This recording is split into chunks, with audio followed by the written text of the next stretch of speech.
Namaste. I, Preeti Pranav Jain, welcome you to the very first episode of the Dil Se Dialogue, a wonderful initiative by BVSS for inspiring women entrepreneurs. Let me introduce the first dynamic woman leader to you. She knows her subject. She knows her potential. She knows the balancing act. She knows to walk the tightrope, yet move ahead without stumble or fumble. She indeed is a woman of substance. She is Subhra Gourisaria, an accomplished CA, 18 plus of years of experience, currently the CFO of Rallis India Ltd, winner of many prestigious awards ranging from ICAI Professional of the Year Award to the Unilever Accounting Olympiad. Oh my God. A very warm welcome, Subhra. So glad to meet you here. Thank you, Preeti, for the kind words. Yeah, I'm so amazed. I'm so excited that I'm meeting you here. And keeping in mind that I have very less time, but lots to know from you and understand from you, I'll just start the rapid fire. Hope you're ready with that. Yes. Yes. Okay. I just want to understand, Subra, the very first thing which, whenever I meet any woman entrepreneur or leader, this comes to my mind. What do you think are the significant influences in your career? So, Preeti, I would say that I had been very quite fortunate if I look at my career journey, that I have been part of very large organizations which actually gave a lot of priority to diversity and inclusion. I was given various opportunities at quite a tender age to shape big agendas. I've worked on various priorities, is it business or finance. And finance is one of the key functions which I believe is able to get a bird's eye view on the entire company. So I have been able to add value in whichever functions I believe I have participated. I also consider myself quite fortunate that I've been able to work with stalwarts who are quite dynamic and who have helped in shaping my uh, thinking, my passion, who have helped me in shaping me as an individual. Each leader or so called mentor, if I talk about, has left a very important mark on me. And I can talk about various leaders, be it my first leader in ONGC, who helped me to look out and actually challenge the comfort zone. Thereafter, in Hindustan Unilever, which actually has a very well rounded and robust mentorship program, I was quite fortunate to work with people of different leadership styles.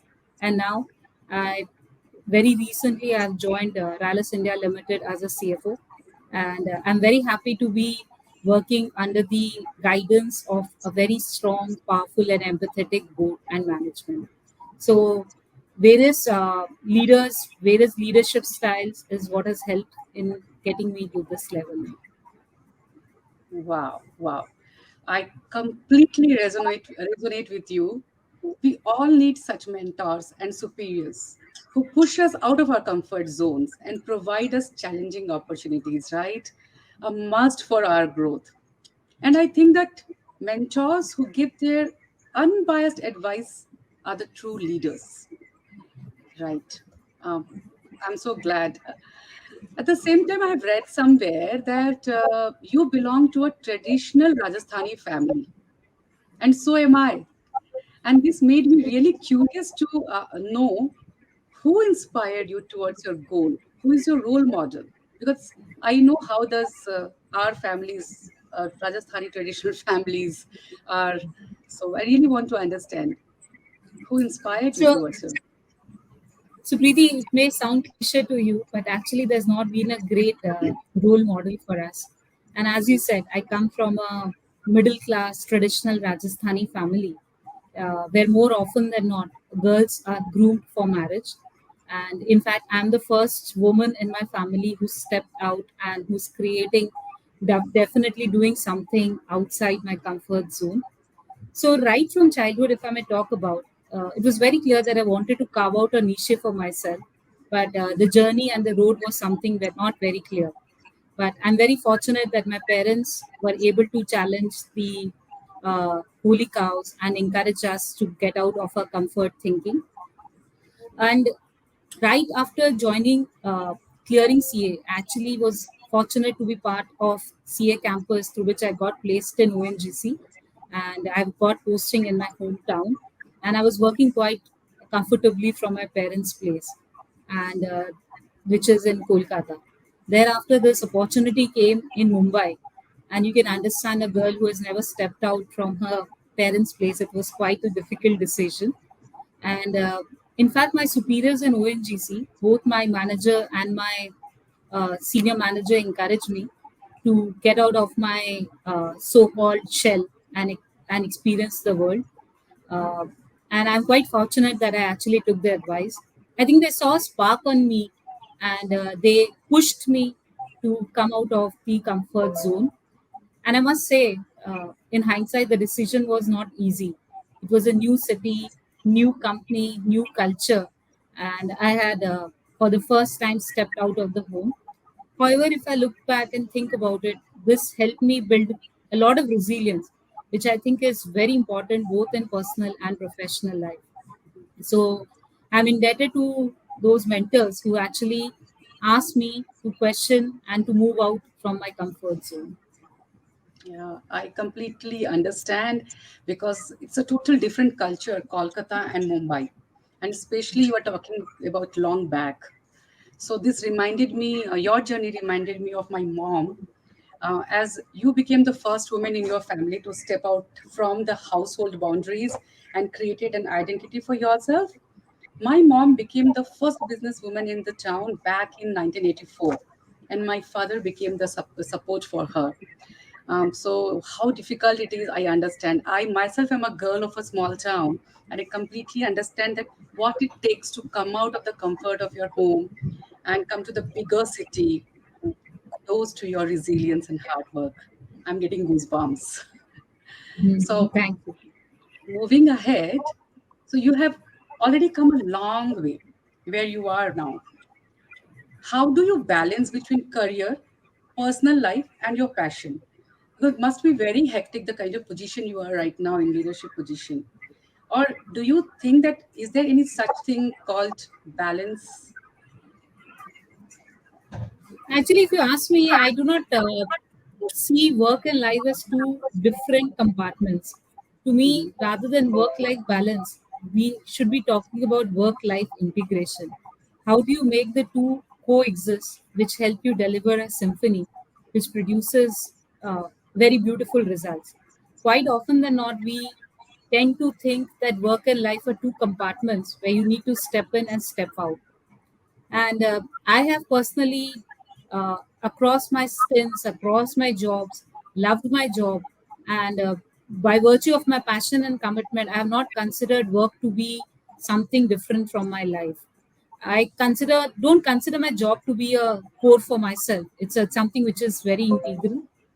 I'm also very lucky that I'm able to strike a balance, courtesy my family, my husband who's very supportive, and of course mates, which is very important for women. Uh, I I'm also quite fortunate to have friends who are quite stress busters, and we tend to meet up over weekends, and they're just a call away. So they help me get into quite a lot of relaxation. I'm quite an avid reader. In fact, I am able to read anything and everything which I'm able to lay my hands on. And it may sound funny, but I love solving puzzles, crosswords, Sudoku, and the latest craze, Wordle, is my passion. So, in fact, every day morning there's a contest between me and my 6-year-old niece as to who is able to solve Wordle first. So, that and I think those are the various experiences that and various small time pleasure that I would say keeps me agile. I love Hindi music, watching Hindi movies, and you'll often find me uh, buzzing or humming songs of old Hindi movies. So I love that. Wow. So your each word makes so much of sense. Firstly, work and life are not two different things. So when you're passionate about your job, it becomes an integral part of your life. And when you were mentioning, I just felt like it's like a seesaw. It's not a seesaw that one will go up, one will go down. It's not possible. It's one part. And so excited to know about your interests, books, Sudoku, Hindi music, and the latest Wordle. And I just want to give you a high five because our mornings are starting with Wordle too these days. Great fun. And I just feel like I'm sorry for this, but I really feel like giving a rapid round to you. Your favorite book till date. One book. So I love. I'll, there are multiple books, for instance, that I mostly end up reading the business magazines, business books, etc. So those are mostly my favorites. Of late, I end up reading most of them. Okay. And then Hindi music, because you said you keep humming. One favorite song, I know it's very difficult, but still, whatever coming to your mind on top of your head. I'm actually a bathroom singer, so I don't sing well. But Still, yesterday I was watching Wake Up Sid, so it could be any song that you could lay your hands okay. I don't want to put you in that situation, but I'm so glad that our interests match so much. So much to know and learn from you. So, Subhra, I have a question for you. What's a leadership lesson that you have learned that's unique to being a female leader?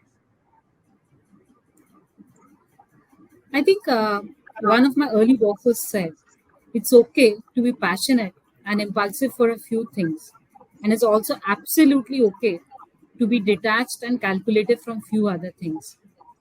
I think everybody in this life has their mojo, and it's important that we do get that. Also, at times, if you think of it, females, just because of their tonality and by their voice pitch, tend to be sounded as aggressive. Hence, how do you bring yourself to work and do not end up imitating your bosses or your male leaders whom you might have got inspired to? So, get yourself to work and do not get into the zone of copying others. So powerful because somewhere we lose our own identity and we start copying. So rightly said. I completely agree with this.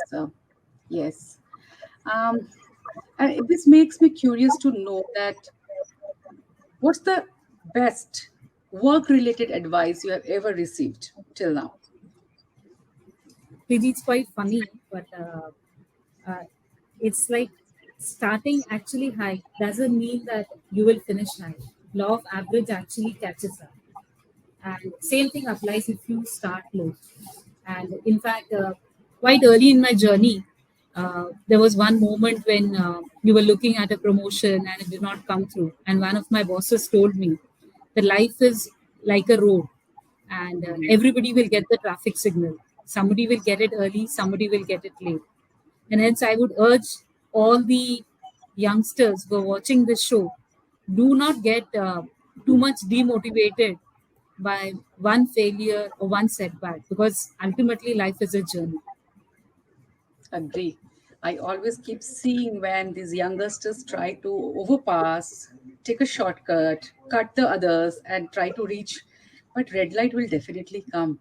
Go with your pace, enjoy the journey. Okay. Every time I drive the car, this thought comes to me that ultimately, where are they hurrying? And seeing that the quality of work is getting deteriorated because of this, because they're in hurry to Yeah. reach somewhere. So not the focus is not on learning. The focus is more And there's to no compromise on quality. Yeah. yeah, great. One very personal question. Okay, how do you manage self doubt? Because it's a part of a woman. I feel that everywhere we keep judging ourselves, and somewhere, what wherever we reach, but some or other self doubt, whether I'm good, I'm doing enough, it's okay to for me to take this decision. How people are judging just keeps coming. How do you manage the self doubt? Preeti, I must say from Dil Se that I have enough and plenty of self-doubt. And in all these cases, I just remind myself that ultimately I'm in a finance profession and I'm not sitting and doing a heart surgery. So life will always give you a second chance. So just enjoy the journey, keep doing your best, and I'm sure that God will take care of it. बिल्कुल दिल से answer Shubhra. Heart surgery तो हो नहीं रही कि second chance नहीं मिलेगा। Very well said, so nice of you. We are almost towards the end, so I just want, what advice would you like to give to the next generation of female leaders? Because I have seen many a times they find themselves in a difficult situation where they have to make a tough choice between family and career. What would you like to suggest them? See, firstly, I would say that don't be afraid to challenge what is obvious. Uh, you learn from your past because that's very important, but stop being fixated on your failures. So do not brood over what has already happened. And I'm quite a firm believer that we should get a seat on the table only basis our merits. So we, I actually look forward to a day when we look for board members and not call people as women board members or male board members.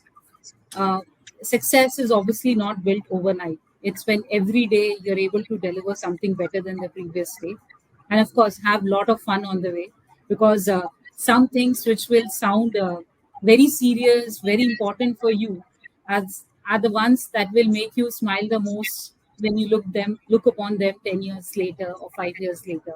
So do not be lot fixated. Think of every experience as a learning experience. Super. Means you have, your answer was very, very short, but you have given a big lesson. And what I picked up for myself, some real gems. It's like, get a little better every day. Do have fun on the way. I'm struggling a lot, and you just put it rightly that do have fun on the way. Don't be afraid to challenge yourself. And the most powerful statement by you was like, work together for a day when the boardroom is identified by leaders. Yeah. I really thoroughly enjoyed listening and learning from you. I must say, ये दिल की बातें दिल से करके मजा आ गया. Many, many thanks for being with us today.